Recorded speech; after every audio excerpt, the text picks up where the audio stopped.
This game is played by adults, going over adult content. You've been warned.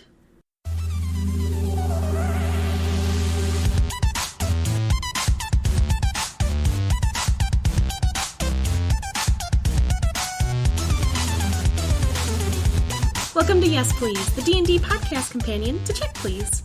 This podcast series takes place between episodes of the main Check Please series and goes into more detail and depth about specific people and events. The timeline for this episode takes place in canon right around episode 26 of the main series.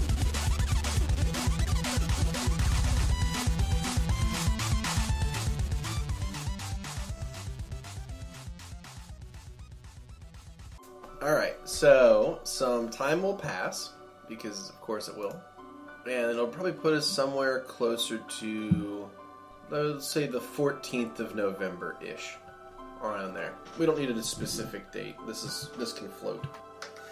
Okay. So, the last time we had a little session, you went back home for the night, after you managed to get the cart to yourself. Yes. You talked to Grow for a little bit about, wanting to return home, sort of, not, about your eye, about lots of things, actually. There was a pretty decent conversation was had, and some time will have passed from that point. Now, you left that letter for your mother, and with instructions for Grow to hand that over. So that letter has been received, and we'll say in the intervening days that Grow will have reported back to you that while she does not quite understand your reasoning, she is respectful of your decision and expects to see you in person soon. Oh my. In their words, or at least close to their words, they said that if you had time to return home to visit your fiancé, then you had time to return home to visit your parents. Yeah, but does that mean Grow didn't get in as much trouble as we thought he would? That's correct. That's good. Because the scuttlebutt from the servants was that Grow was with some other young woman, but luckily the letter sort of exonerated him. So the servants still wanted to spread gossip and rumors, but most of them were inaccurate, and Grow faced no real backlash. That's good. Aside from a few snickers and glances from servants. Ugh. I'm curious who he talked to at the door. Was it just a servant? You never asked him. I did not ask him. I guess I'll ask him tonight. So, I imagine Soul's been pretty good about talking to Grow every night while they're keeping watch. Okay. Just to have like a little conversation with each other? Yeah, pretty much. Okay. Keep each other company for the evening. In that case, he's giving you regular updates on the process for constructing that new device for you. Ooh. And he's also hinted that he had a surprise that he was working on acquiring for you. It's definitely piqued Soul's interest, but they're also like, I thought the surprise was the eye, so they have no idea. Like I said, that'll put us roughly to the 14th of November, so just about outside of Ville completely. Are there any landmarks? Not really. There's a forest far to the north that everyone avoids. Yeah. You can just barely see it on the horizon, and it looks like the trees there are very large, but also a bunch of trees look almost like they have leaves that are pure white in color. Ooh. Bad voodoo forest. And we're pretty close. Well, not like physically, but we're starting to get close to slight crossroad. The crossroad is another day away, right? 35. Oh, yeah, sorry, yeah, you mean that the crossroad is to your east. Yeah. Yes. So what that crossroad is, if you were to continue east, it would lead you to the gate of the Great Wall of Kintal, which is an enormous wall that the Kintal Empire constructed a long time ago to keep foreigners out. Interesting. As far as you know, no one ever gets in there, and every so often someone comes out of there. But for the most part, it's just a dead border. Very few people go in or out of that way. So it's not like a trade road or anything. It's very ill-used, so it's not even dangerous because there's no bandits because there's no trade. Weird. So the road is poorly kept. If you were to go on that road, it would be full of, downed trees or branches or rocks or just poorly maintained parts of the road that maybe got flooded out during a rainstorm or all sorts of other things because, like I said, nobody uses it. Gotcha. But The road you're on is a trade road between Ville and the city of Zareth. Now, the trade traffic is fairly low, but there are caravans that go by somewhat frequently. Every day or so, you're passing a pretty large-sized caravan. Mm-hmm. So it's not like you're passing traffic constantly, but there is still a fair amount of trade happening out here. So Soul's been pretty good, continuously having conversations at night with Grow and pretty much taking almost all the shifts for staying up and watching everyone because they're nice. Mm-hmm, mm-hmm. I sleep the less, so... Right. You don't need to sleep as much as the rest of the party, so why not? And so, the night finally comes where they're like, you know, it's been like almost 10 days straight where I've done this. I think I would just like to, you know, enjoy the carriage a little again, if that's okay with everyone. It's just one night out of many. Many. Make a perception check. Okay. That's a 20? Right. A 20. Yeah, your perception's getting pretty good. You notice a look from Karis. Sort of an incredulous look from Karis. But she doesn't say anything. Oh, Saul's gonna poke it. Everything okay, Karis? I don't think it's my place to say. Especially not in front of everyone else. Okay. We can talk later if you want. That would be fine. Okay. But still savvy about the cart, everyone?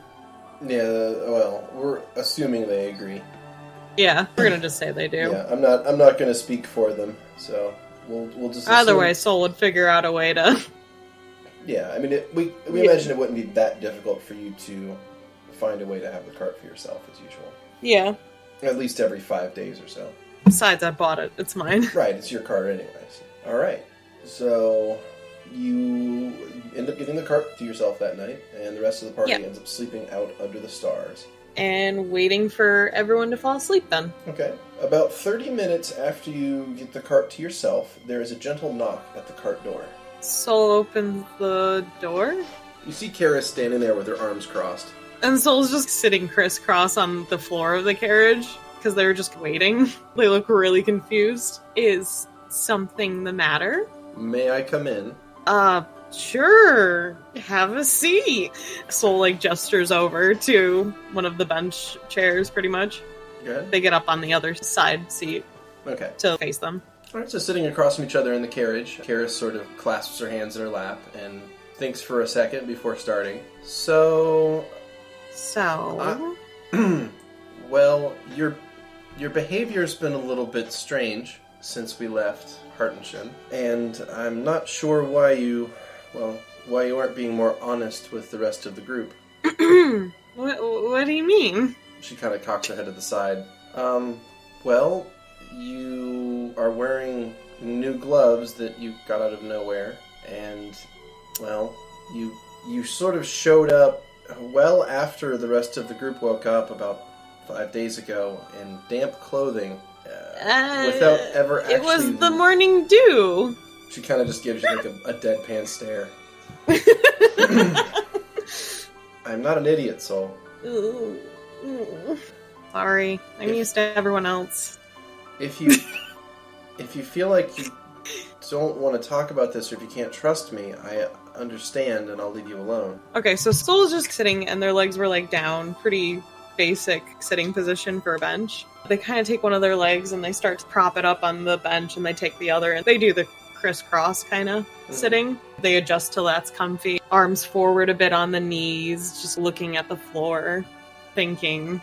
I find that my companions are usually very judgy, and I find telling them about my personal life never ends up being that great. So I don't like sharing stuff with them as much. Karis nods. Well, I know I'm new to your group, so I don't want to overstep any boundaries. I just wanted to make sure that you were okay. Oh. And then Sulk starts ruffling their own hair and kind of blushing. Well, I feel like I'm doing pretty great lately. Thought I've been in a decent mood. Yes, and I just want to make sure that you're not splitting your attention too much. Soul's smile kind of drops, and they look unsure, but also kind of a little hurt by the comment. I mean, I have a goal in mind. I know what we need to do. We've just been traveling. it takes time. And that's fine. If you rush off somewhere and, well, you're split off from the group and we can't help you, well, then Why would I need to be helped? I know you've all taken on challenges that any one of you couldn't face on your own. And if you go somewhere and something were to happen to you while you were gone, or something were to happen to the rest of us while you were gone, it would be more dangerous than it needed to be. So just, with whatever you're doing, just be careful, alright? And they start to nibble on one of their thumbnails. Do you think it's an issue if I'm gone in the evenings from time to time? I'm sort of new to this, so I don't know for sure. None of the others disappear, so I just wanted to make sure that you wouldn't. And Soul, starts twiddling their fingers a little bit. I guess I'm sorry. I'd want to make sure that wherever you were going, you would come back from. Oh, I'll definitely come back. You don't have to worry. I've got someone on my side who will take me wherever I want. Well, just be careful, okay? I will. Thank you for worrying about me. She looks at your gloves again. And, I guess, tell Grow I said hi. Soul, freezes up. How do you know his name? Oh, Lavette told me about him. I mean, I sort of just put two and two together. With the gloves, the disappearing. I mean, it's not really that terribly hard to figure out, I don't think. I imagine the others just haven't put much thought into it.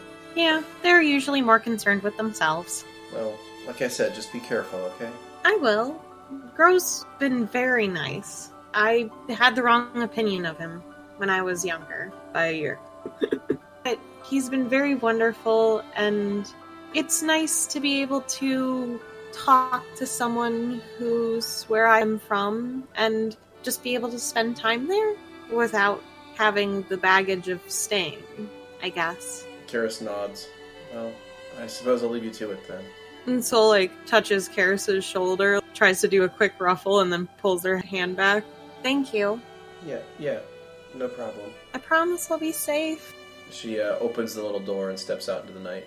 I hope you sleep well. Have a good night. You too. She gently closes the door behind her. Soul opens one of the windows to kind of watch what she's doing. She walks out, and there's the cloaked figure that has been following her all the time, was standing outside. Mm-hmm. As soon as she walks out, it follows right behind her. It's about probably one step behind her at all times. She goes over to where she has a bedroll laid out.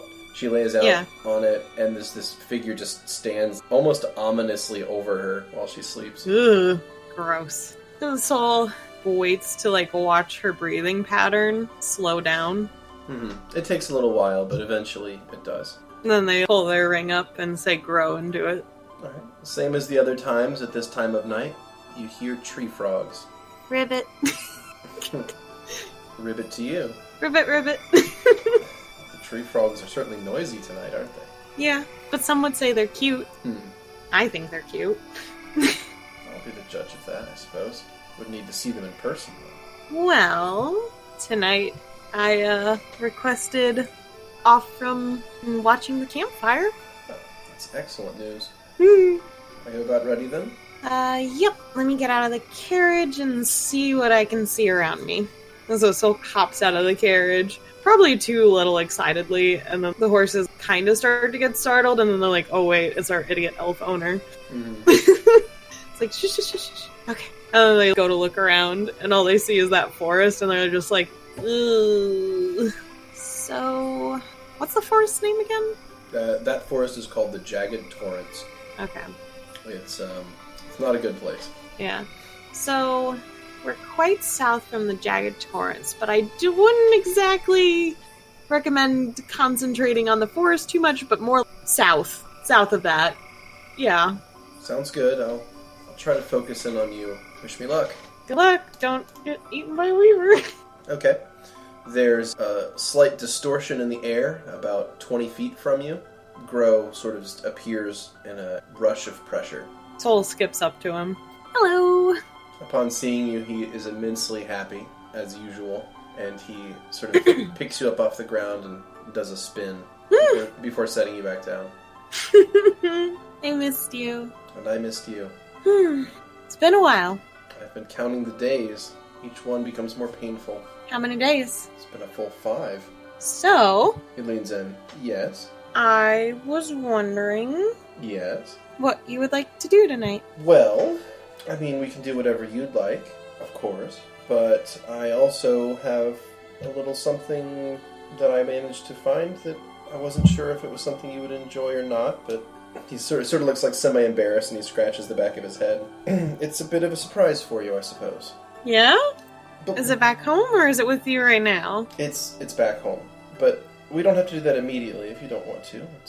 Sulk looks around the surrounding areas. Well, there's not a lot here to do. Very well. We can do that if you'd like. Just, he holds his hands out to you. Sol just runs up to hug him. He laughs and casts the teleportation spell. With a rush of wind, you're again surrounded by warmer air. You can hear the sound of tree frogs, and you are underneath a gazebo. Ribbit. Oh, you're right. They are quite breathtaking. I said they were cute. He leans in and gives you a kiss. Welcome home. Thank you. It's very nice to be back, especially with you. Mostly because of you. His smile gets a little bit wider. Anything you would like to do? Anything you would like to see? The grounds are yours, as always. Ours? Yes, of course. I don't know. I was wondering something. Anything. What can I do? You promise you didn't get in trouble or anything because of our little bathroom mishap? I can survive a few looks from the servants. Ugh. Gossips. It gives them something to do, I guess. You think they couldn't just be satisfied with being well paid? He shrugs. I suppose it's in everyone's nature. I can't be too angry with them. I just don't want people harassing you. It's far from harassment to get a chuckle or a look every so often. No, I'd say something. Like, stop it. I promise you, if it becomes difficult, I will tell them. Good. Or just call me and then I'll tell them off. Of course. He gives you a playful bow. I would have it no other way. I thought we were done with all that. He gives you a sort of a sly look. Never dream of such a thing. Sol, rolls their eyes and sticks their tongue out at him. As is becoming customary, he attempts to kiss you. Yeah, the tongue's back in the mouth. More of a, I know what you're up to. A more defiant look is on Sol's face. Not this time. Got you. They kind of tousle their hair a little bit and look around. The evening looks much the same as the last time you were here. The garden is kept in pristine condition. Kind of miss the daytime here, too. That's entirely up to you, if you would like to come here during the day. Ooh, I would, and yet I don't think I can leave my group in the daytime. They are useless without me. Also, I think that since the last time, they sort of know that you come in the night. So, it's possible that, well, it's possible that there are still people awake today. Do you mean... Your mother? Yeah. He nods. It's possible. Oh. I would hope that she would have the decorum to wait to be approached to speak with you, but I'm not sure. Perhaps she'll just appear out of thin air. Like you. He smiles. Sometimes. Well, I prefer you over my mother any day. Well, that's good to hear. But I've seen you appear out of thin air before as well. Yeah, this is true. Oh. Sol, kind of looks more nervously around. I should keep comments to myself. Possibly. Depending on whom is listening and whom else is possibly here. Sol instinctively goes around his back and clings to his cloak and looks around nervously.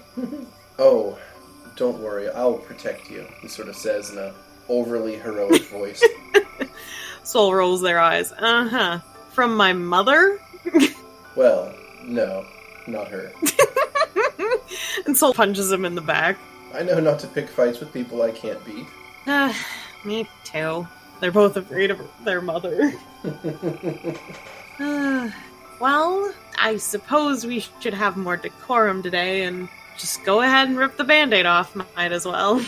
Oh, if you're sure. I mean, I wasn't trying to push you. Sulk looks around and then kind of tugs him down to get his ear. He leans in close. Well, that way, the sooner that's done, we can do other things and not worry about people being around. He shrugs. Or we could just go somewhere that we can ensure privacy. Sol tilts their head, unsure of what he means. There are rooms with doors. Yes, there are plenty of rooms with doors and plenty of people who have door sight. Really? You think someone would sneak a peek through a door. Soul crosses their arms and raises their eyebrows. I'm like, I at least know a halfling. Well, I should hope people would have a little bit more respect than that. You'd be surprised. I don't have much faith in people's respects nowadays. He shrugs. Well, then I leave the decision to you. I don't know. It feels weird talking to Mom and Soul stops and just blushes after, things. Bath things? Anything, you know. Well, I don't know. Sure she would understand. We are promised to one another, after all. Yeah, I don't know. It just feels weird about my mom knowing something like that, and I just don't even want to think about it. He chuckles. Very well. Do you not want me to talk to her? He shrugs. It's your business entirely, one way or the other. I would honestly rather not influence your decision. Since they're still behind him, they just take his cloak and go around behind him from inside the cloak. I'll just hide here. Sounds good. No one will see me. Alright, well, just follow my lead then. And so hugs him around the waist and attempts to match his walking. Laughing, he takes you into the house. So peeks their head out once they get into the courtyard glass room. He walks you across the estate until eventually he comes to his own chambers. They poke their head out again. Did anyone notice me? I think we managed it. Good. He chuckles as he opens the door and allows you to exit from inside his cloak. I like to think Soul kind of does that a little fast and then just runs towards the bed and belly flops into it. Okay, you hop into the room and you notice that the room has changed quite a bit since the last time you were here. They sit up on the bed and look around. You notice that some of the arcane tables have been removed completely, and a small, a couple of dividers, sort of the sort that are mobile, standing room dividers, have been added to the middle of the room, along with a couple of standing mirrors. Mirrors? Mm-hmm. Yeah, the kind that are on a stand that are about as tall as a person. Long mirrors. Yeah. Soul walks over to one and is just looking around. It's part of the surprise I had for you. Okay. And Soul just looks very unsure and not exactly sure what to think of this. He looks terribly embarrassed. After our last encounter, you told me something and it got me thinking. What did I say? Soul has no idea. Well, I mean, we don't have to do this immediately. I mean, it's up to you if you want the surprise now or later. I don't know. I guess I'm terrible at guessing stuff. Soul's just looking around the room and just walking around, and they're tapping the side of their face with their hand, and they just keep looking around. Mm-hmm. They're just trying to figure it out. They just look a little lost. Whatever this surprise is, it's definitely surprising, because I don't know what it is. He laughs. I suppose there's nowhere to go but forward, so he clears his throat. Would you mind stepping over here? He kind of gestures you to stand in front of the mirror. So, their eyes get a little more slit, and they have a very suspicious look, but they go over. He gestures you to stand right there, and when you do, he moves the divider to kind of seal it off, so you're in a little cube made of room dividers. It's just you and the standing mirror. Okay. You hear another divider move while you're inside, so you assume he must be on the other side of that. Okay. If you wouldn't mind disrobing? They instantly do that self-hug thing where they're just, how forward? Oh, okay. They start to work on their many belts, and they keep glancing around because they're just unsure of what's happening. It takes a bit of time, but eventually they get to it. Okay. So you disrobe. Now, how much? Completely or just partially? Shirt's gone. I think the binding and underwear's still on. Okay. Are you all done over there? I think so. And even though they still have their binding on, they kind of have their arms crossed over their chest instinctively. Mm-hmm. So it's sort of strange to undress in front of a mirror, obviously. Typically. Yeah. So there you are, standing nearly in the buff. And from the other side of the divider, Gro's hand move up and lay a single, well-glossed black belt across the top of the divider. Soul just looks up. Lays it over so it's kind of hanging half on each side. Yeah. After we had our talk last time, I had an idea and I wanted to try something. I wasn't sure how you well, I wasn't sure how you'd react entirely, so forgive me for not explaining everything to you in advance. Just sort of trust me on this, I guess. Okay. And Soul's at the point where they're, like, slowly standing there awkwardly, just, like, looking around at this little divided room. And they slowly start lean on at least, like, one leg where they're starting to get to almost a squatting position of just sitting, but they're trying to stand still, and they're just looking up. They're a bit more crouchy and being like, what the fuck is happening? This belt here, go ahead and take that, please.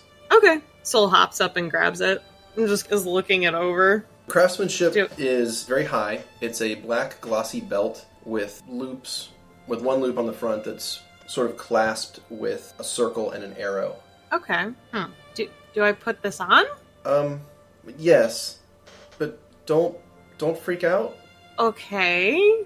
How long is this belt, though? Like a hip length, or...? Yeah, the belt's meant to be worn around your waist, I guess. Or well, Soul wears a lot of belts, so there needs to be specific. It's long enough that it can comfortably fit you pretty much wherever you want to wear it. Okay. It seems to be able to cinch down quite a bit, and it's far larger around than your circumference. Interesting. Okay. Soul, like, tries to get it on themselves as much as they can. Okay.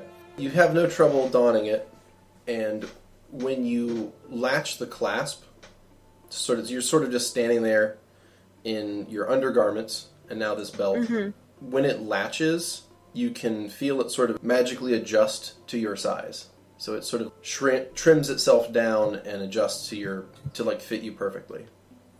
They wiggle it around. That's surprisingly comfy. Then you feel something else.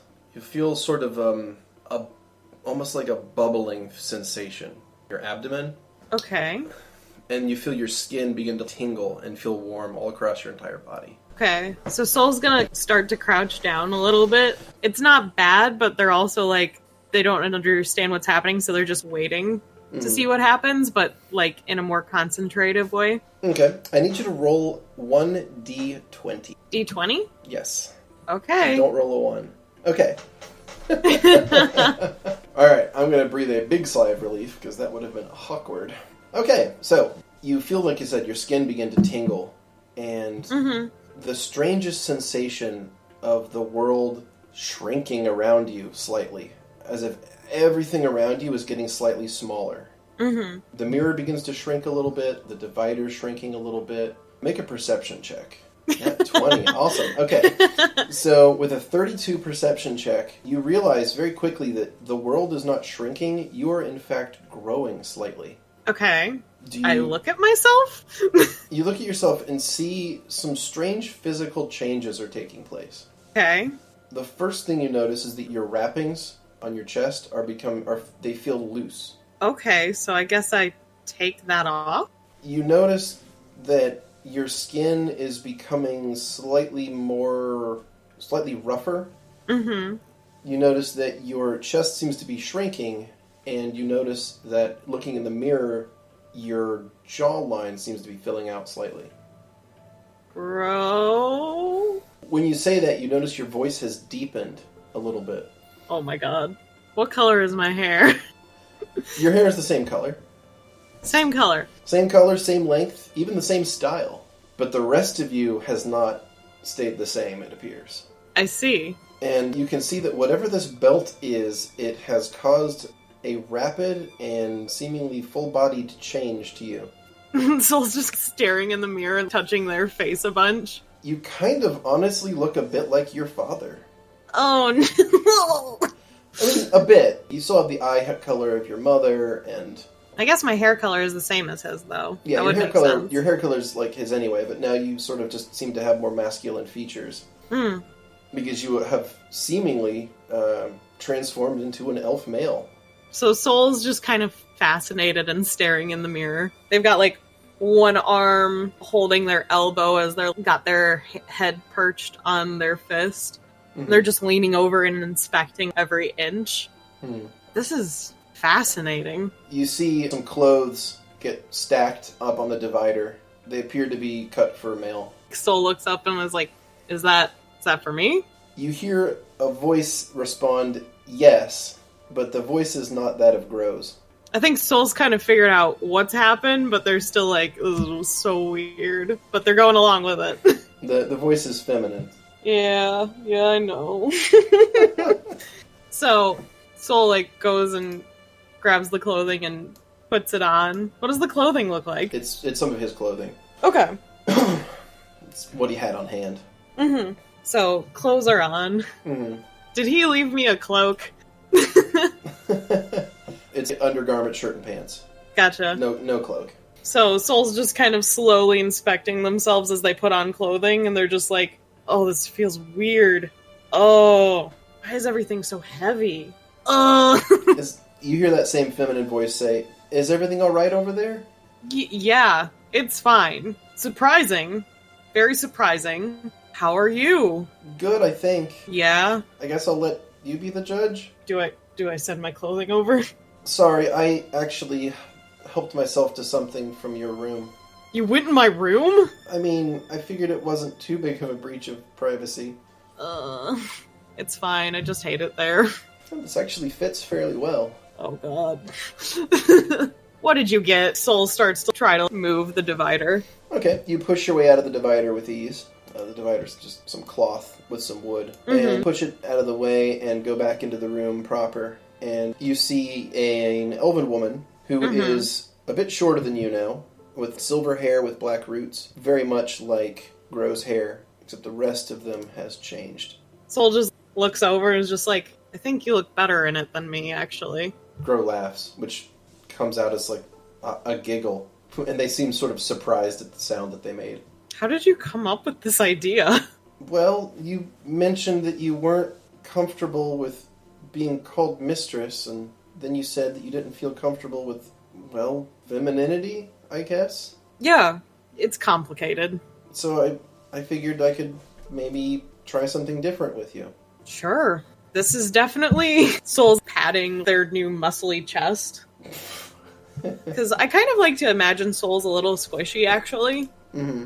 Just in general. Now, this didn't change. They may run around and stuff. They're just kind of a little squish. Yeah, no, this didn't change your stats at all. So, no, I didn't think so. I mean, Soul has 13 strength, so they're no pushover. They ain't no pansy. Exactly. But there's pecs there instead of bubbles. Yeah. So this is something very interesting to them. Mm-hmm. They're just patting that area like it's so flat. Is that alright? Yeah, it's just really different. And they look like they're kind of enjoying themselves as they just keep patting their chest. You can see that Gro is starting to blush heavily.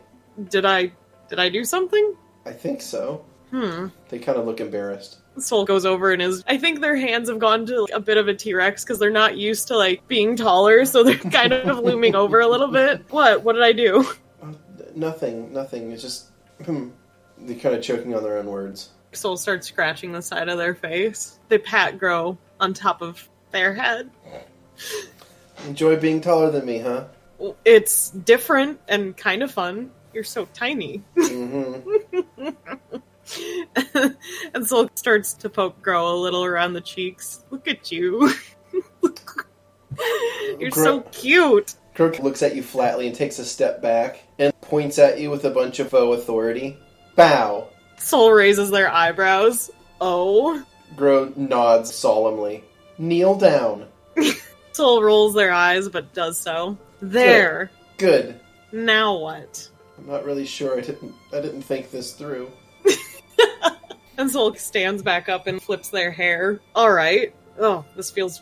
Does it always feel this weird when your body isn't made to support your hair? And Soul's trying to wrap it around weird and then starts to look around for something to tie it with. You're able to find something relatively quickly.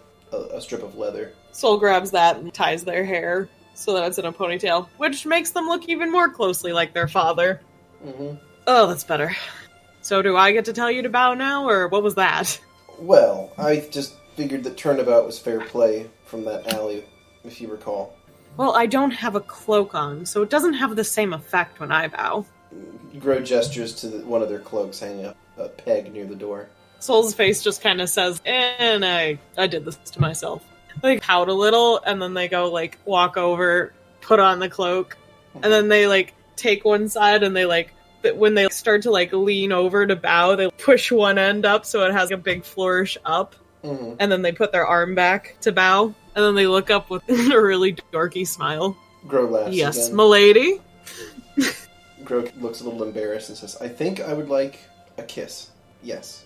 And Sol stands up. I haven't even figured out how to kiss with this body. Oh, God. And so Sol walks over. Still probably gets, like, way too close because they haven't figured out the whole distance thing with height yet. Mm-hmm. And they're over Grow a bit, and then they start to bring their hand down to cup his chin like they normally do, and then they're like, oh god, my hand's huge.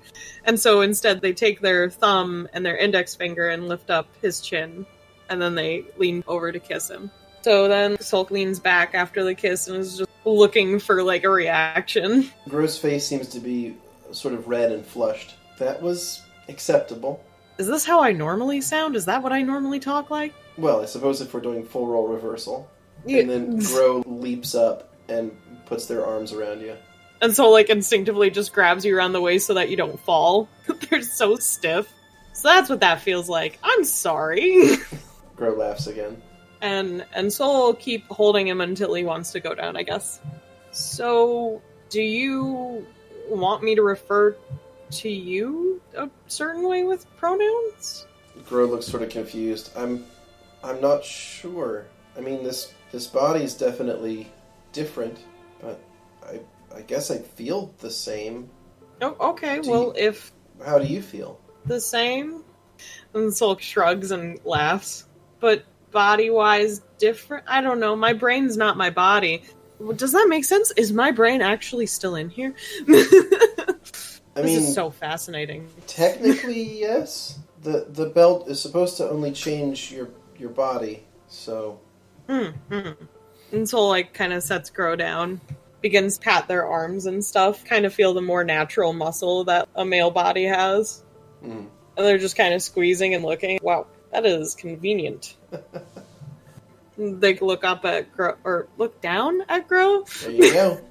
You know, either way, I mean, I do like some male honorifics, but they and them still feels right. I kind of just feel like I'm in the middle. Like, shrug. This is the best explanation I got. Okay, I think I understand. I kind of feel silly now. What? No, you look so cute. And Sol goes to, like, kind of squish Grow's face again. You're adorable. I think I must have just gotten the wrong idea from our last talk. It's just both don't exactly feel right, but both also feel right at the same time. Sol's just brushing Grow's hair from his eyes and just looking at him. It's complicated. I'm sorry it's confusing. Yeah, I'm sorry for assuming. It's okay. It's hard for people to understand to begin with, but this isn't... Sol does a gesture for the body and stuff, and it's just like, this isn't bad. It's kind of fun. But I'm still gonna feel the way I do no matter what. I don't know if that's some sort of dysphoria, but I'm just me. And I guess I'll always be me. Is that okay? Actually, make a perception check, Okay. if you wouldn't mind. As a 17. 17. All right. Grow looks a little sort of shell-shocked a bit. So you... I suppose there's something else I should tell you then. Sol, like, tilts their head. Take off the belt. And Sol takes off the belt. All right? You remove the belt, nothing happens. Their face kind of freezes. Now what? Well, you see Grow also removes the belt around themselves and tosses it to the ground. I thought that this is what you wanted. And Sol, like, just puts their face in their palm. I see. Are you mad at me? Sol actually looks like they're trying not to laugh. No, I'm not mad. I'm actually think this is really funny. Funny? What's funny about this? You sound so cute! And Sol, like, starts lean on their knees to laugh. Grow takes a step forward. See your face! Grow takes a step forward and starts poking you. What? You need to take this more seriously. I can't, you're just... Oh, and, like, Sol, like, takes their hands and just squishes Grow's face. Look at you and your little... You're adorable! And I'm huge! Look at my hands, they're like monsters! Grow sort of cracks up a bit and laughs along with you. So you don't have any way to, like, reverse this, huh? Crow kind of stays silent for a second. Would that be a problem? I mean, the body's definitely not mine. I mean, you're welcome to stay whatever sex you want, or gender, you know. I've accepted my body a long time ago, but it was just pronouns I wanted changed.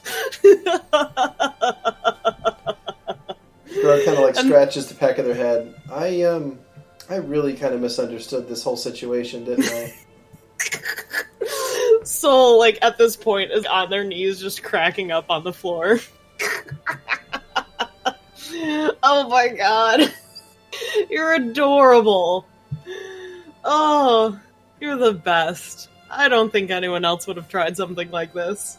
It was so sweet. Grok walks over, sort of like solemnly sits down on their bed.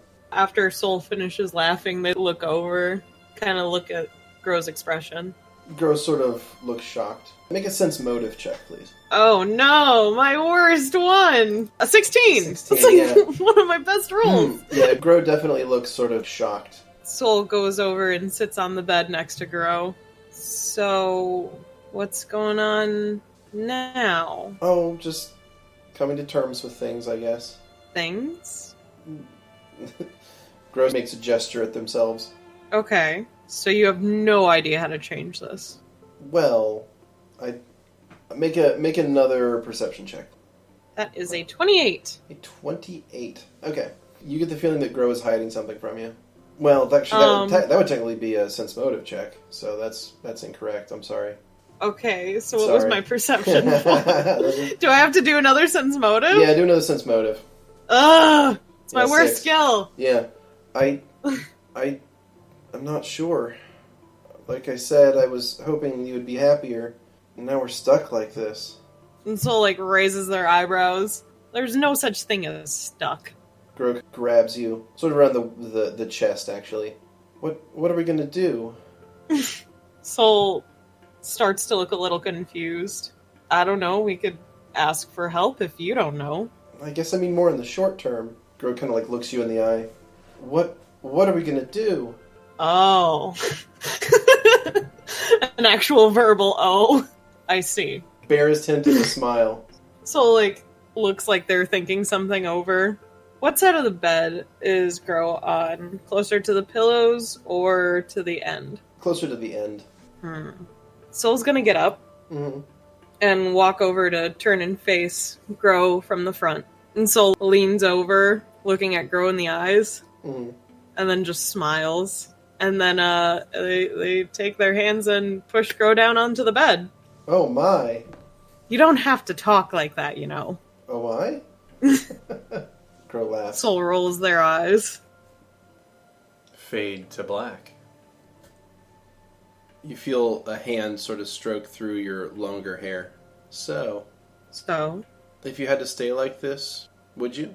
And Soul thinks about it. I don't think so. Nothing wrong with it. If I was born with this body, then yeah, this would be my body, which is amazingly good looking. Grow chuckles.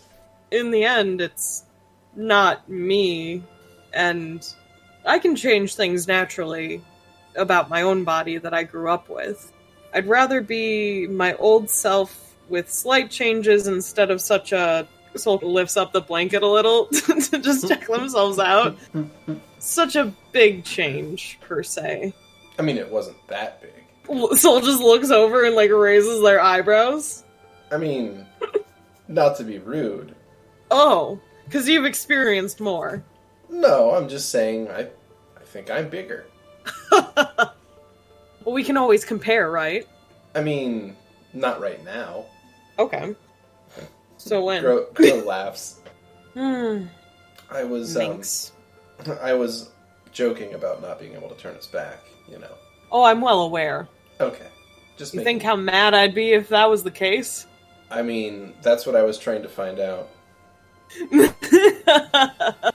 I don't think Mother would be very happy with you. And I don't think you'd risk her wrath. Well, it just means that I would become the protector and you could adventure around the world. Soul shrugs. I mean, if you want to be stuck here, whatever. Well, At least it would buy you your freedom. Soul looks a little disappointed and shrugs. They don't say anything, though. I'm sure we'll figure something out. I plan to. Well, I can turn us back if you want. Yeah, that would be good. Okay. Grow gets up and sort of cleans themselves off and walks over, picks up some stuff on a table, looks around for a little bit, stretches, and then walks over and casts a simple spell on you. Okay. You sort of have the same feeling you had before, but in reverse. The world seems to grow around you instead of shrink. And you look at yourself and see your skin become softer and more smooth. Your hands become, your fingers become smaller and thinner. And your voice returns to normal. Oh. Then what was the belt for? Oh, the belt's just to cause it to happen. Reversing it's a simpler matter. Oh. Alright. He goes over and picks up one of the belts and tosses it to you. Soul grabs it. It's called a girdle of opposite gender. Interesting. What a very specific name. Yes, I picked a few of them up a few days ago after our conversation. I thought it was something that would be, they shrug, interesting, I guess. Mm-hmm. Soul's kind of staring at Grow's body now. Mm-hmm. Now that they're back what they're used to. Mm-hmm. They kind of look mischievous. What? Well, you're still fairly cute. But, but this is the wrong body. I mean, it's still you, right? Well, yes, but if you're female, then I should... What's the matter? Grow looks genuinely confused. And Soul actually pulls Grow onto the bed and then kind of gets on top of them. What are you planning? Oh, nothing. I just want to see if I can make something happen. And fade to black.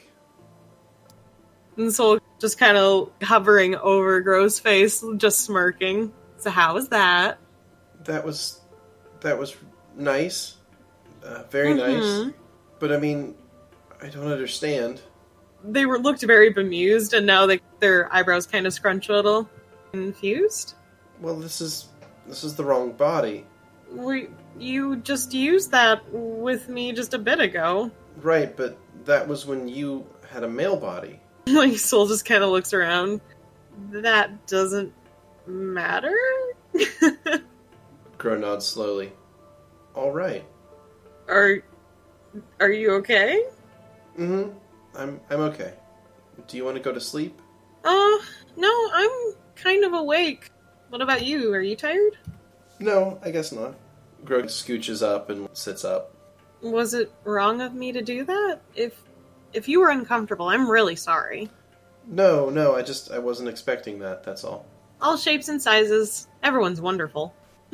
Grow is going to kind of stand up and brush themselves off and concentrate on a spell, and their body shifts back to their original form. That didn't quite go as I expected, but it didn't go poorly either. Soul just looks kind of concerned. It was fun. Grow nods. Yeah, I think that's a good word for it. Soul's just wiggling back and forth on the bed, unsure of what to talk about now. I don't think my body should that. I'm good. Grow sort of just nods without saying anything. And what about you? Oh, I'm pretty comfortable like this, I guess. I just... You guess? Like I said, I sort of misunderstood what you said last time. And Soul nods. And it's just like, this boy got a weird idea of things. Soul flips around to the other side of the bed and then starts to collect their clothing. So, not to change the subject too much, but what do you intend to do about your parents? Well, it's just Mom here, right? Actually... Soul, just jolts their head back to look at him. You brought me here when my dad was here? I mean, he's been in the East Wing and hasn't really left it. I didn't think it was a problem. And Soul just more hurriedly puts on their clothes and they're just making frustrated noises. I really didn't think it would be a problem. And they rub the bridge of their nose and they look back. I'm not mad at you. I'm just upset about the circumstance. I'm gonna breathe about this for a second. Fuck! Grow laughs. Like, after they finish putting everything on through several times of just swearing, they go over to the bed, they get on their knees, and they just faceplant onto the side of it. You feel kind of a gentle pat on the back of your head. It'll be okay. I promise. I was only mentally prepared for Mom. Well, you don't have to talk to them tonight. I'm hoping... Sulk wiggles their head back and forth. Did you read the letter that I wrote my mom?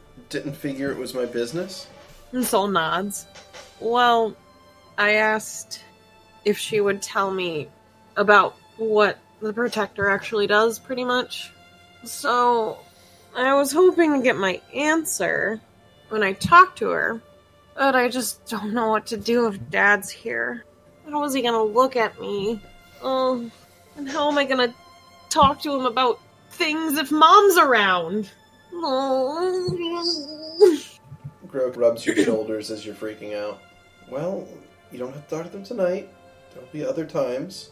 And Sol just looks up at him. But they know I'm here. They know you stopped by, but they don't know you're here right now. Probably. Possibly. Okay, they probably know you're here right now. You're a big liar! And then they beat against his gut, and they pout, and they kind of go into, like, fetal position on the ground, their backs against the bed. And they're just kind of all curled up and pouting. Should have made you come a couple more times. An eyebrow goes up. Oh, really? Yeah. Then maybe you'd feel all indebted to me or something. I mean, I already kind of feel that way all the time, so... And Sol kind of looks a little guilty. I'm sorry. For what? I don't know. Indebted... What do you mean? Well, it's just that if it weren't for you and everything, I would probably still be... I'd be someone's apprentice somewhere trying to scrounge together a life. But because of you, I have a real future. I have hope. I have love. Sol smiles. You're the most talented wizard in the town. You would have had an easy life no matter what. I would have never been as driven to excel if it weren't for you. Sol's smiling to themselves. You're what inspired me. Thank you. I just apologize that when I have ideas, they don't often work so well. He holds up one of the belts. A grimace forms on Sol's face. Should I get rid of these, or do you want to keep one? I mean, we might as well keep one in case you want to from time to time. And Sol sticks out their tongue. I figured you might want to keep one and use it to torture your friends. Right. No, that's not a good idea. Yeah. Yeah, you're probably right. That sounds mean. Sol's kind of blushing. I'll at least see if I can talk to Mom. If I have to talk to Dad, then so be it. All right, then. Sol's just giving puppy dog eyes where they're like, I have to be a responsible adult now. Stop. Stop judging me for my actions. I already feel silly about everything. They get up and they start walking towards the door. Has Grow actually gotten dressed yet? No, I guess not. Technically. So Sol kind of like looks back at him. He quickly throws on his clothing. You know, I forgot to ask you something the other day. What's that? Who was at the door that one morning, anyways? Oh, it was one of the servants. Oh, okay. Gotcha. Sol goes to open up the door. You open the door, and standing there, looking pretty miffed, is a middle-aged elf woman. Is that my mom? Yup. The face of horror just strikes Sol's face. And they instinctively start to turn to, like, run. They start to step backwards. They start to do the turn. They see Grow right behind them. They start to turn back forward to face their mother. Hello, Mother. Mm-hmm. She's not smiling. No, I wouldn't think so. Currently, she's not happy at all, as it would appear. The grimace.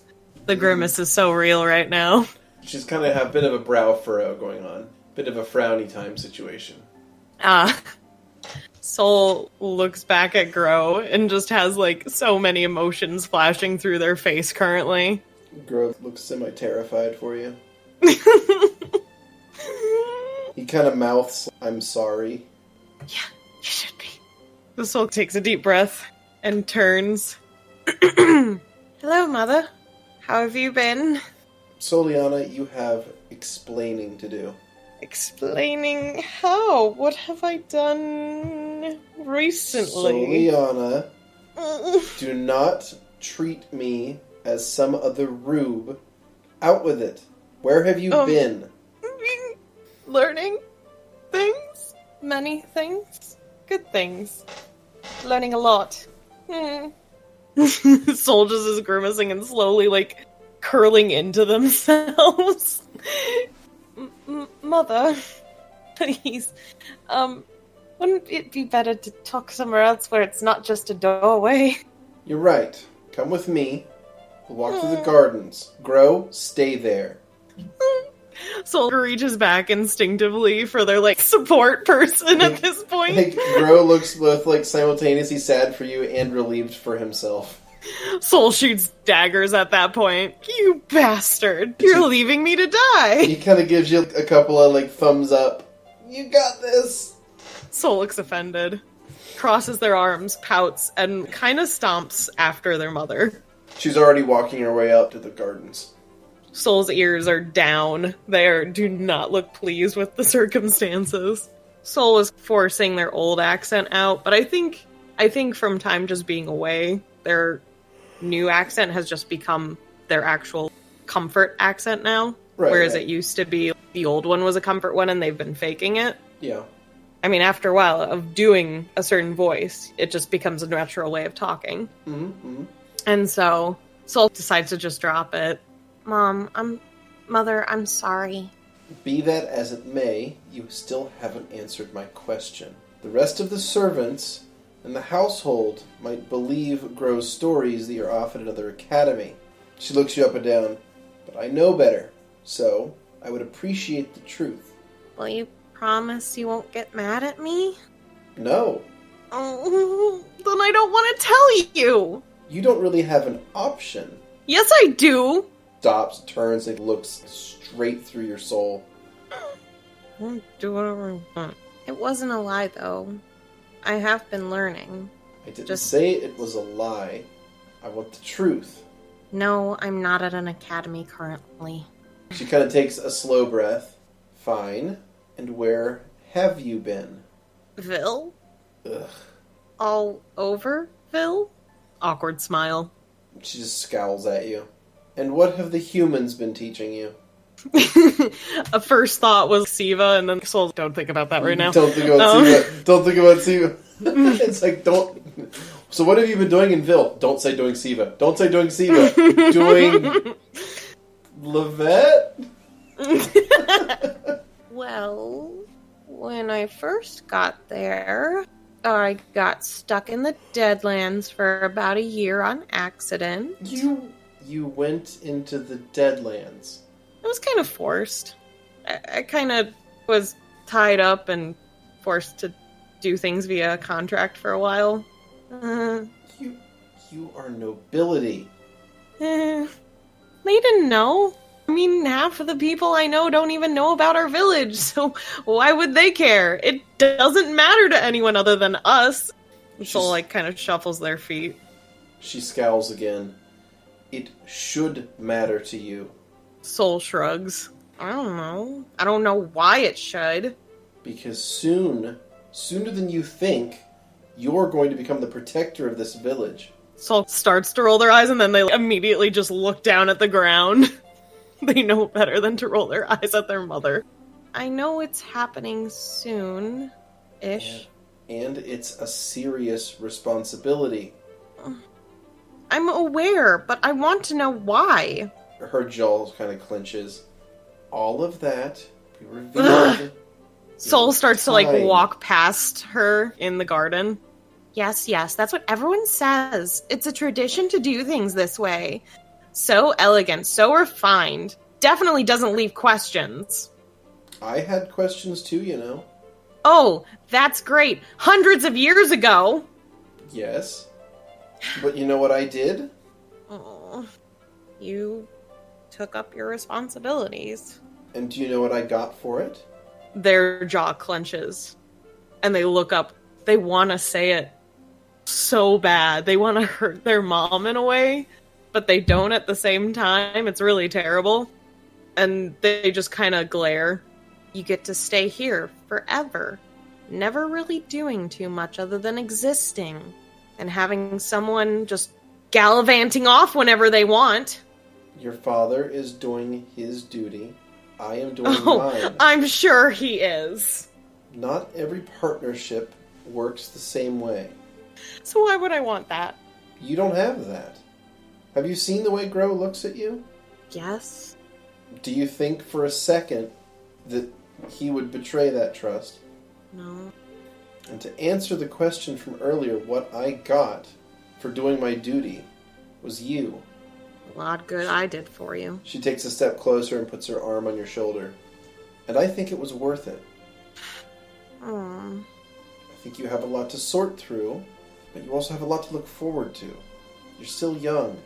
Their eyes start looking around. They're trying to think of things to look forward to. They're not coming up with very much. And so they just look really confused. What? What would be to look forward to? I think you have a lot to look forward to. Respect, the honor of service, the joy of understanding that you're the one keeping the entire village safe, that everyone is safe because of you directly. It's a major responsibility, but it's kind of exhilarating. Also, I think you'll be focused on other things. Gives you like a coy smile. You and Grove seem to be getting along more than you used to. Well, I'm sure it won't be all changed. bad here. Exactly. And things won't be all bad for you here either. And no, you might not be able to leave like you want to, but it won't be that long until you have a daughter of your own. Soul cringes, full body. It's not so bad. I don't want a family, Mom. Well, you understand the bloodline has to continue. Well, I don't understand why, and I'm saying if you would just tell me, maybe I could figure out a way to change it. That's not really how it works. That's not really how it works. And the soul puts their hands over their face, because I think they've gotten too used to their party mates. Yeah. And they just look surprised at their own action at this point. I think you've spent a bit too much time away from home, but your wedding isn't for a little while longer, so... Please, Mom. I'm begging you. I'm not going to force you to stay here, at least until after the wedding. But please just tell me. Soul kind of clutches at their mother's dress, kind of like they would when they were little. She looks at you deeply in the eyes and says, I can't tell you yet, but I want you to understand it is important. It will all be clear after the wedding, during the ceremony. And Soul just drops their hands and just looks down. I just don't understand. Well, you will soon. Just have some patience. Is 80 years not patient enough? 80 years will go by in the blink of an eye. Besides, there's lots of things you can do here. I see... Soul doesn't seem as amused anymore. You can do pretty much whatever you want to here. How's your music been going? Soul, looks more alert. They kind of look like they were starting to ignore the conversation for a bit, because they were just down, put out, pretty much. But they perk back up after the music thing. Good. I'm really good at music. You always had a natural aptitude, and you could spend a lot of your time here practicing your art.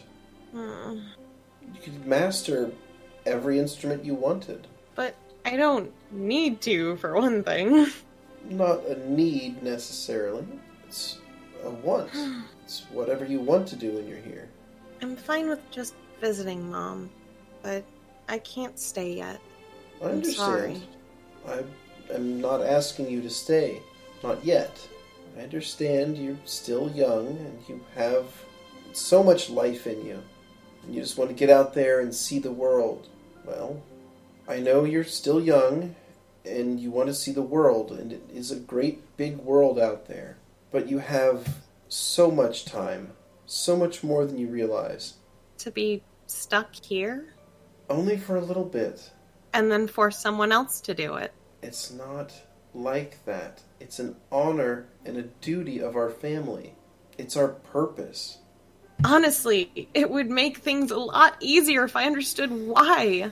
It would be so much easier to just accept things if I just knew why about so many things. And I understand that that is a difficulty of being young, but just give it time and have a little faith. It will make sense to you soon. I believe in music and travel. That's where my faith lays.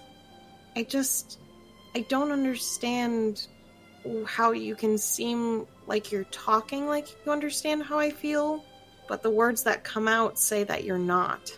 You have no idea. Did you even leave before you accepted? Oh, yes. I traveled quite a bit. I made friends, saw much of the world as it was. And why did you come back? Because I knew it was my place, that I belonged here, and I'm glad I did. Look, only wanted to come back for a short bit, not for a long bit. She nods. Well, if you decide to visit again before the wedding, I would appreciate another talk. Okay, that sounds reasonable. Can I? And then Soul starts to look a little flustered. Ask you something? What is it? How much do you know about me and Grow? She gives you another kind of coy smile. Well, I know that after the contest, the two of you seemed distant, you especially, but I'm glad to see that you've softened a bit. I understand that he's from a different class than you, and that might be hard to accept. Soul just makes this face where their head kind of recoils a little. Why would that matter? Just seem to react poorly to him, that's all. And you used to be such good friends with him. Well, yeah, that was before I it didn't have to do with him, is all. Yeah. Soul keeps looking like they want to say something, but this immense guilty face just appears on their expression and they just can't bring themselves to bring it up at all. I don't know. I feel like Grow's actually on my side for things, so it's nice for once. Especially because, I don't know, everyone always wants something from me, it seems. I don't know. Well, if you ask me, I think the two of you make an excellent pair. Yes, we're fine together. And I think if you give it a chance, he'll give you a nice family, too. Shudder. Immediate shudder. It's really not so bad. Oh, I've had enough body changes in a lifetime from tonight. Good. What does that mean? Nothing. Nothing. Sorry, Mom. Soul just looks really flustered. Well. Look, there's just some things you just don't talk about with your mom, okay? I'm sorry. That's fine. Look, I'm going to go back. Your father's returned from a diplomatic mission recently, and he's actually in town. So, if you don't mind, I'm going to go back and spend some time with him. Soul, instinctively grabs her arm. There's just a lot of fear on their face. Would he... And they look really sad for a second. Would he want to talk to me at all? Fine if he doesn't. I understand. He's busy. I get it. Never mind. I'm just gonna go back and spend some time with Crow. That's all. Yeah. Oh. Your father doesn't know you're here, and it seems like you have a bit of a chip on your shoulder right now. I can tell him you're here if you'd like, or it can be our secret. And Soul shuffles their feet again. I know I have to talk to him about something eventually. I don't know when's a good time. And to be honest, I thought you guys would hate me. I'm really sorry. Hate you? It's perfectly normal to get cold feet before a wedding for anyone. For our family especially. And Soul tilts their head. But they've got tears going down their face, and they're probably making it's not a good cry. It's an ugly cry. Mm-hmm. Let's be honest. What do you mean? Well, a marriage for most people, a marriage is a lot of responsibility and a lot of compromise. For our family, it's even more so. She strokes the feather that's on her necklace. So it's perfectly understandable for you to get a little nervous beforehand and want to see the world first. Like I said, I did the same thing. Did you love Dad before you married him? I barely knew him. You had the benefit of marrying someone who you were friends with from childhood. You're right. I'm sorry. It's all right. She holds her arms open to her sides. And Soul, like, runs in for a hug. It's all right. I'm sorry. Did she have any kind of pet name for you as a kid? Probably My Little Sunshine. Okay. She's going to kind of coo that to you in your ear as you're hugging. She strokes the back of your head and tries to reassure you that everything is going to be okay. Everything's so confusing. Only for a little while longer. I'm sorry. There.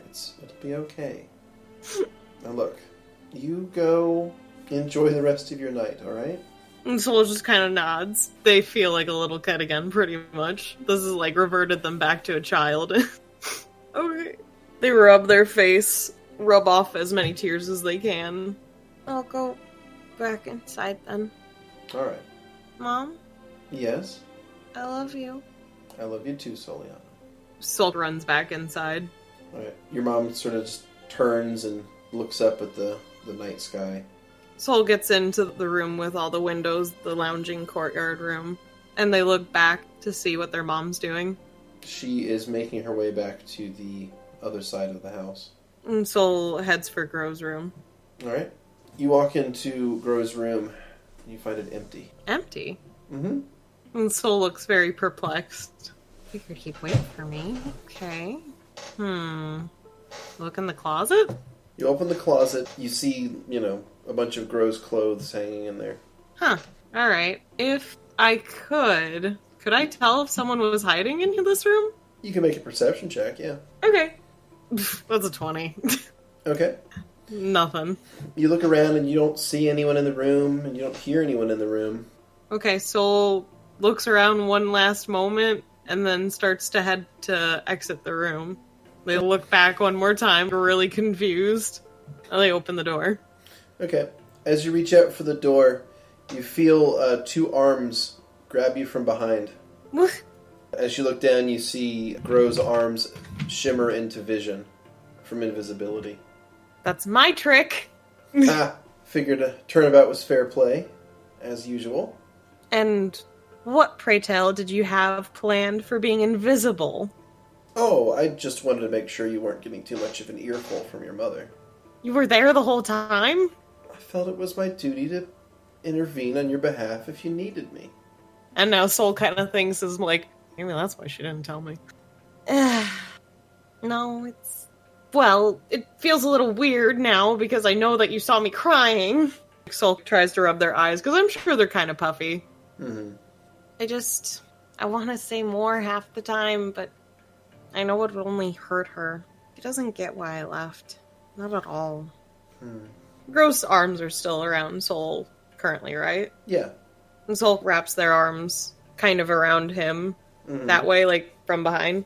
Yeah. From in front? Yes. You know what I mean. I know what you mean. I can see this. And they just kind of sigh. Had nothing to do with cold feet for a wedding. I just don't get it. Well, we just have to make them understand. I mean, just tell them no. I feel like that conversation attempted to be a no and did not go my way, Crow. It didn't. Well, maybe if we both stand up to her. That way she doesn't... I don't want you to get you in trouble. Well, if she thinks it's just cold feet, then for the wedding, then having me help you and back you up would maybe make her realize that it's a deeper problem. He shrugs. Well? Maybe. Or maybe she just really doesn't want to tell you. Oh. Maybe it's really terrible. Maybe whatever it is awful. And if she figures if she tells you, then you'll run away, and she won't be able to give it to you, and she'll be stuck with it. So maybe Soul looks up and glares. Maybe it's some kind of awful curse, and the only way for her to get rid of it is to pass it on to you so she can escape it. If it was a curse, you would figure out a way to save me. And he shrugs. Maybe. Maybe? Maybe. If you were nice to me. And you're saying I haven't been nice to you? No, I'm saying in the future maybe you won't be. Soul pouts. Mean. He kisses the top of your head from behind. I've gotten enough abuse today, is what I'm thinking. He chuckles. And Soul squeezes him. You drive me crazy. Good. Oh, you're incorrigible. Finally the feeling's mutual. It took you long enough. I'm sorry. I was preoccupied with other thoughts. So many things are just so confusing. But, like Mom said, she went off first before she got married. I guess this is normal. See? It's just what you always wanted to be, right? And Soul, looks confused. I wanted to be like my dad. And then they kind of stop. And they look really upset at themselves. You enjoy the finer points of diplomacy and contract writing? I mean, people aren't hard to talk to. Yeah, but it's one thing to put on a show in front of people in an auditorium. It's another thing to deal with 10 days straight of bureaucrats and contract You don't think I could negotiations. handle it?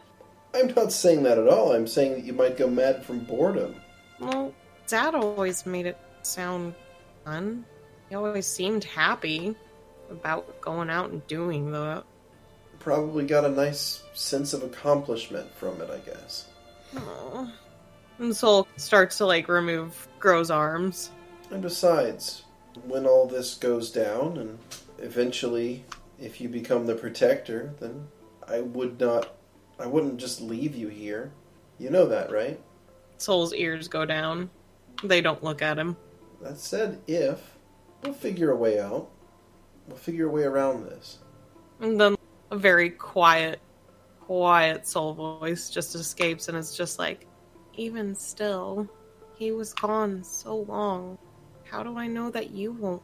He kind of goes down to sort of a kneeling position and looks you dead in the eyes, and you can just see this expression of total concern and earnestness.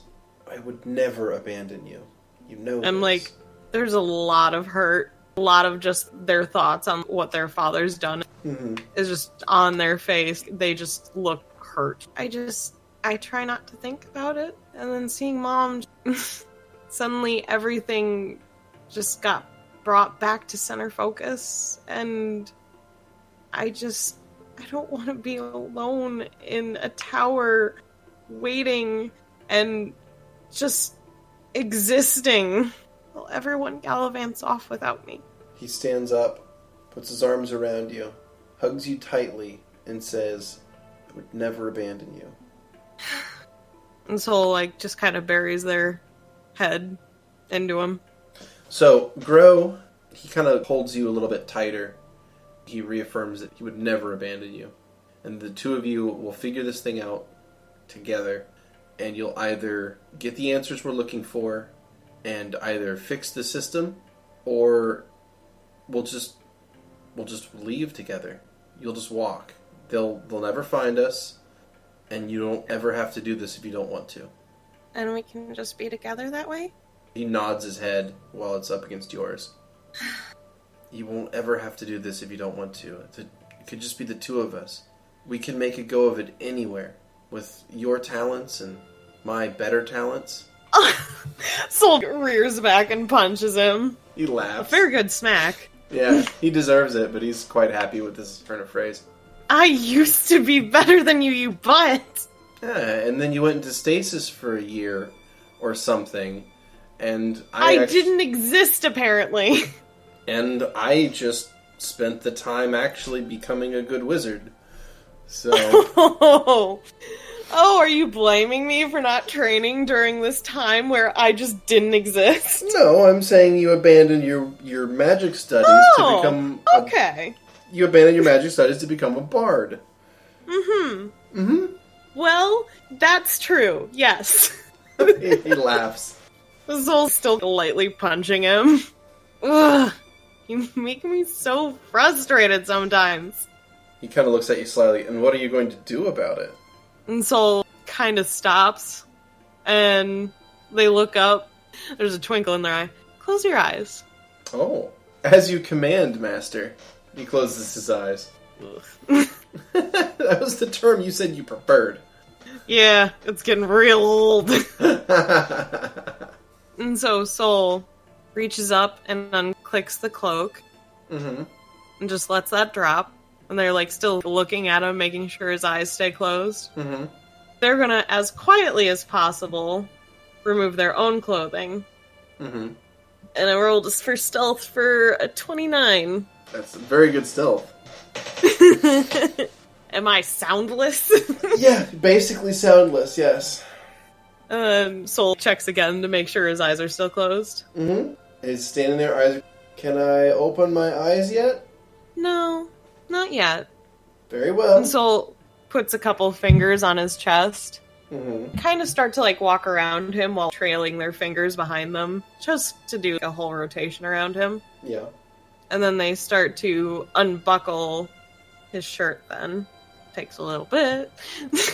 And they slide that off of him. And then they put their hand on his abdomen. Kind of does another circle again. Opposite direction. Yeah. And then, but they don't do anything. They're teasing. As much as possible.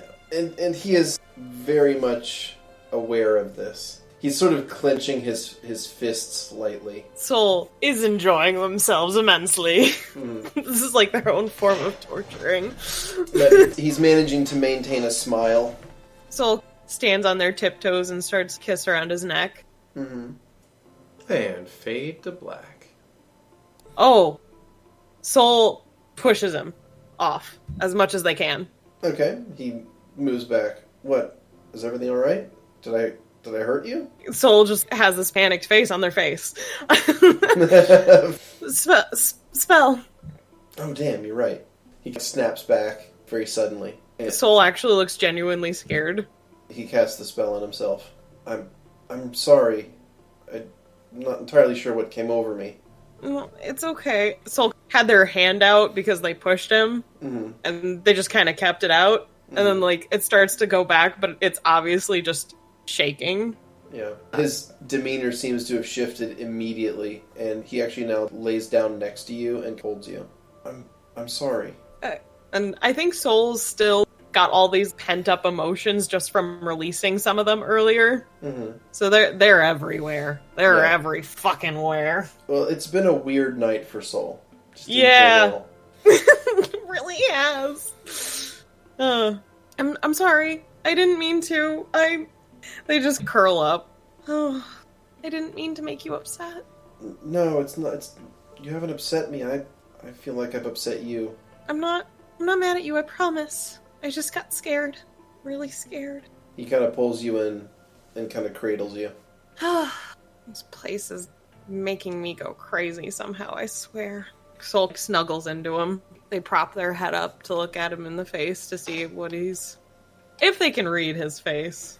He sort of looks concerned and slightly sad.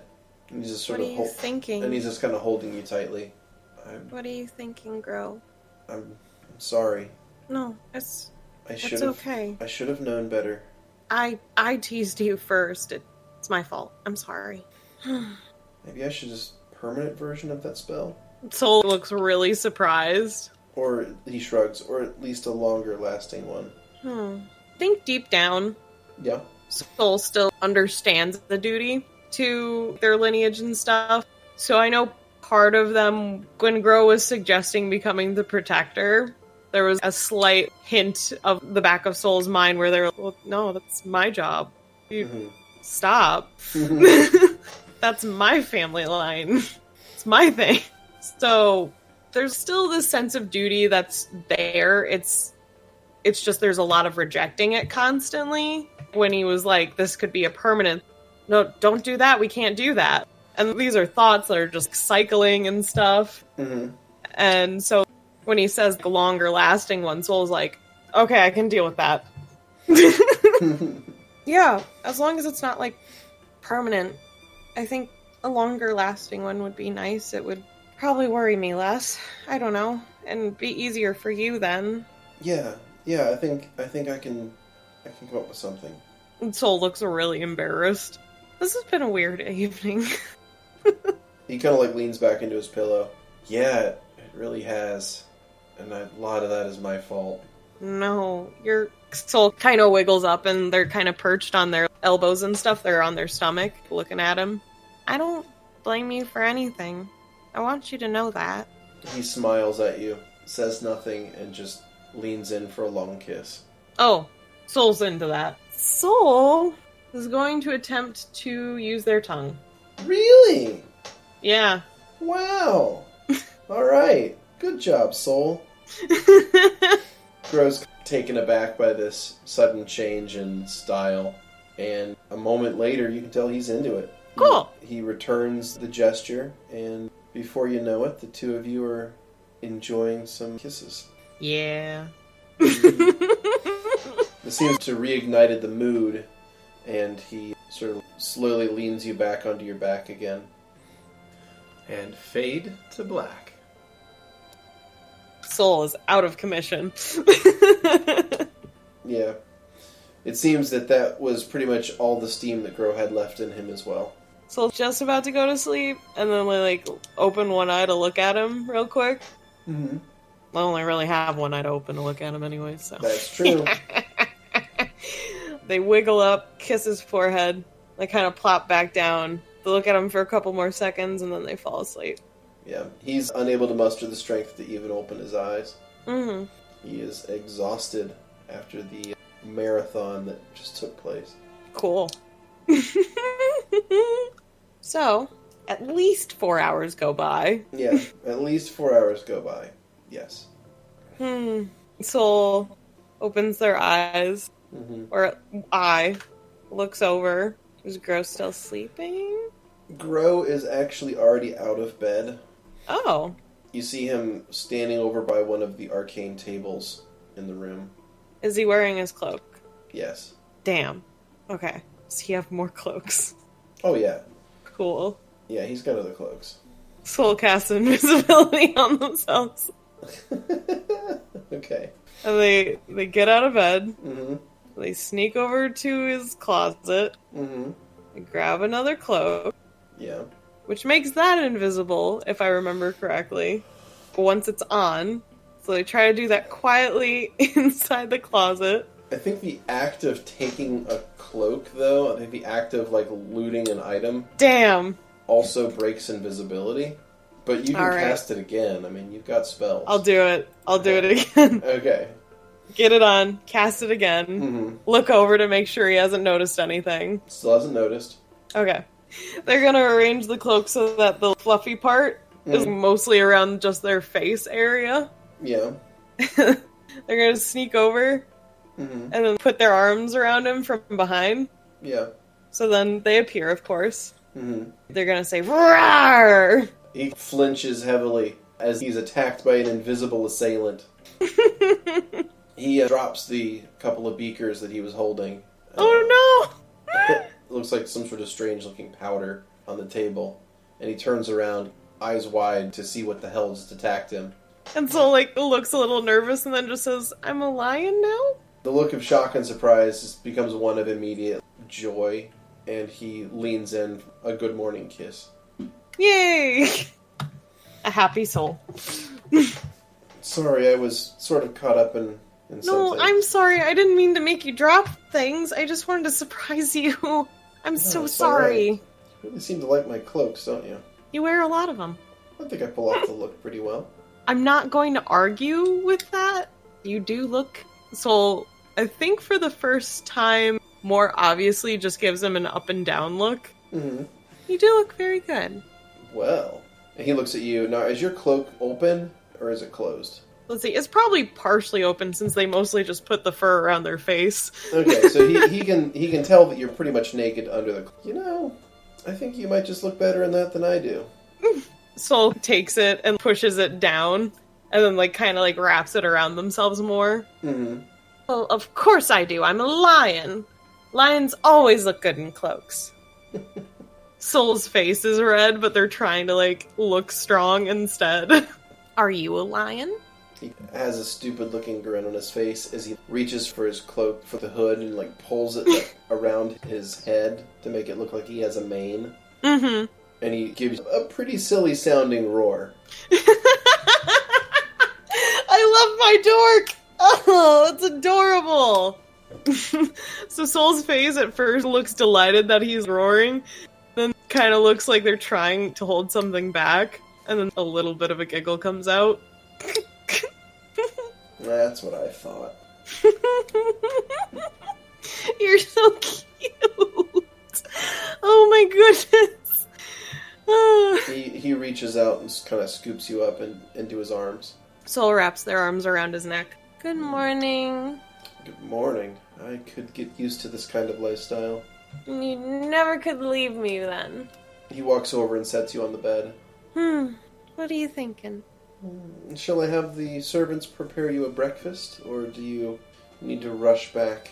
And Soul's eyes get a little wide because they realize, whoops. What time is it? Oh, it's just barely sun up. I actually woke up a bit early this morning. And Soul sighs of relief. I had a bit of an epiphany in a dream and figured I could make some progress on my little project for you. And Soul looks over, kind of fascinated. Looks like you've been doing quite a bit. Well, it's in progress. I mean, as soon as it's ready, I'll get it to you, but there's a few more things I need to figure out. You'll figure it out. You're the smartest person I know, I think. He chuckles. Like, Soul thinks again, and then was like, yeah, no, I think you might be the smartest person I know. Yeah. Pause. Okay. Ooh, you know what? You might be right. Is he actually? Ooh, you know what? I think he is. Is he smarter than me? Oh, what? As far as Soul? Soul Yeah. stats? Soul is 18. Yeah. Yeah, he's smarter than you. Damn! Oh, wow. Yeah, I wasn't even comparing him to you. I was comparing him to Karis. Oh, interesting. Karis has 20 int, and Grow is still smarter. Wow. Yeah. Wow! Well, Grow's a full-leveled wizard. Grow's a full-leveled elf wizard. He has an intelligence 22. Wowzers. Yeah, he's very smart. An honest assessment. Yeah. I don't know. Have I been playing? The thing is, like, I don't feel like I've been playing him as if he was ultra smart. I've just been playing him as if he was, like, a decent wizard. I feel like he's more calculated than showing all his cards at once. That's fair. That's usually how I can view a smart person, as if they don't show off. Mm-hmm. They're probably smart. Yeah. Soul's kind of sitting on the bed, and they start to kick their legs back and forth. Mm-hmm. They're just smiling up at him. You are really perfect, you know that? I don't really believe in perfection, but I appreciate it. Well, I think you're certainly as close as I'll ever see. And Soul kind of just smiles at him. Did I make a good lion this morning? Oh, very scary. Good. You jumped. I did. It's not often you get attacked by an invisible lioness. A slight lip pucker for a second happened at Lioness. They go back to their normal smile. It was pretty much a flinch. Gotcha. I can be very ferocious. Oh, trust me, I believe that. I can't imagine the swaths of destruction you've left in your wake traveling through Ville. Well, killed a ghost. Like, start messing with the fabric on the cloak. Well, They, look really proud of themselves, actually. Killed a ghost. He kind of, moves onto all fours and kind of walks a little bit closer to you. So, tell me of how you slayed a ghost. Well, they instinctively go to reach for their lyre and then realize it's on the floor somewhere. They just look over. It's gone. This part of me is gone currently. Oh. Well, I used my lyre, and I turned it into a chakram, and I hit a ghost so hard. Well, while you're saying this, he leans his head down and sort of rests it on one of your knees. Mm-hmm. As he's staring at you, listening. And I threw it at the ghost so hard. His name was Duncan, by the way. Kisses the inside of your leg and continues listening. Soul skips a beat for a second and stops and then continues. He flew out into this abyss where I almost fell into 2 times. He moves his head slightly more to your inner thigh, kisses you again, gives you a sly smile, and continues listening. Should I continue? Oh no, I'm all ears. Please continue. Hey. Soul's starting to blush.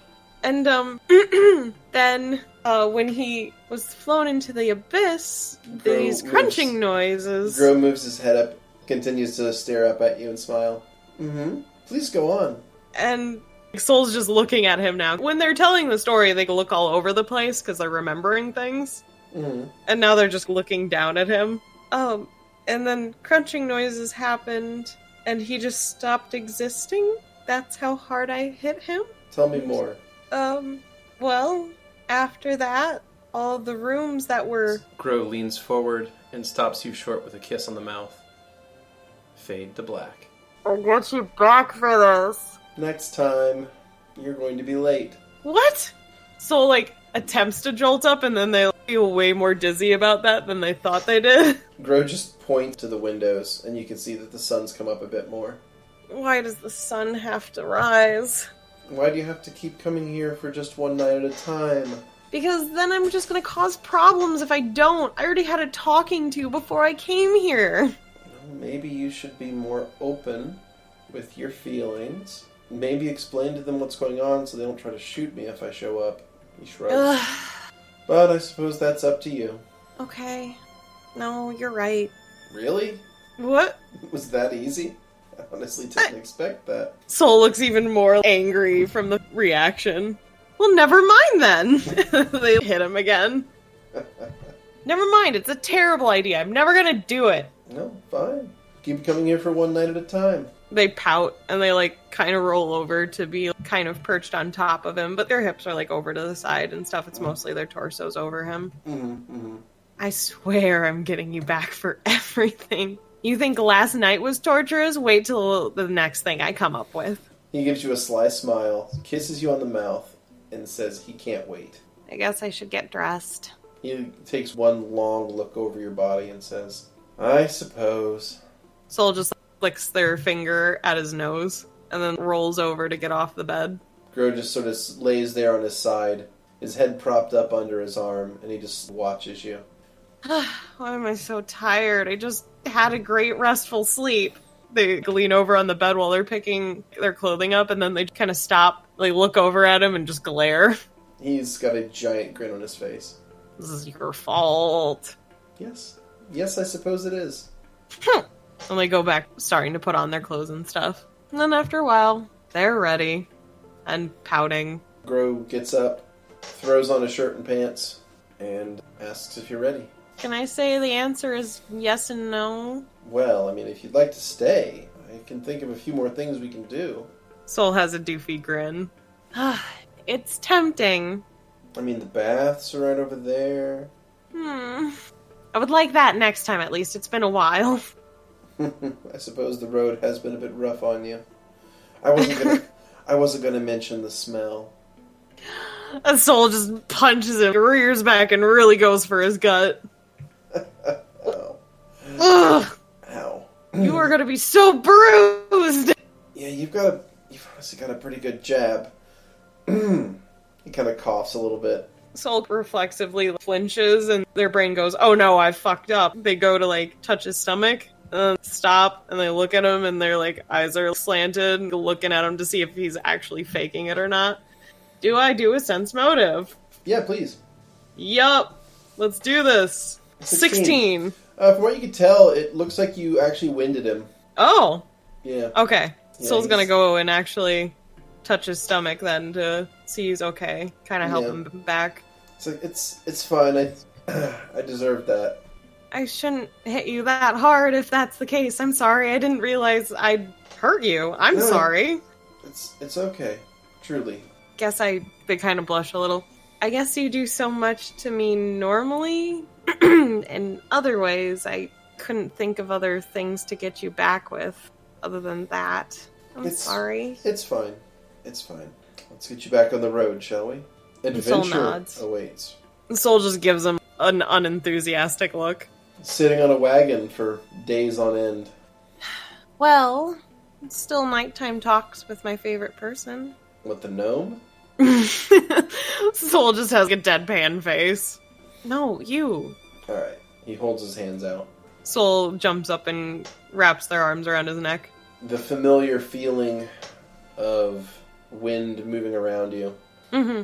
This time, the air that's greeting you is slightly warmer as you're beginning to move to more habitable climes. Since the caravan has moved so far south now, it's still somewhat chilly, but it's not as frigid as it was. Okay. Not as bad as that one day. Crow immediately realizes he's forgot to bring his shoes, and he's uncomfortable standing on the ground. Well, good luck. Have safe journeys. Mm-hmm. He fidgets and shifts his weight back and forth. I think I'll talk to them about it. Well, if you do, I would be interested to maybe make a reintroduction. I think that would be nice. Soul, stands on their tiptoes to, lean in to kiss him.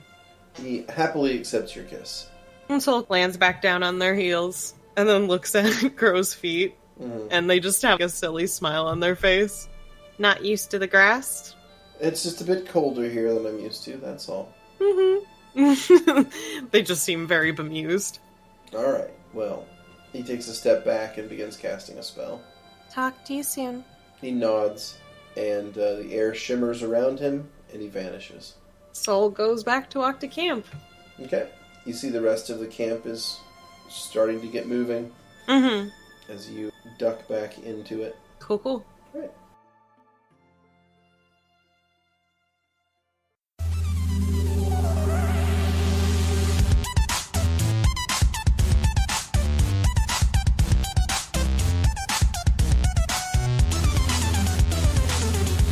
Thanks for listening.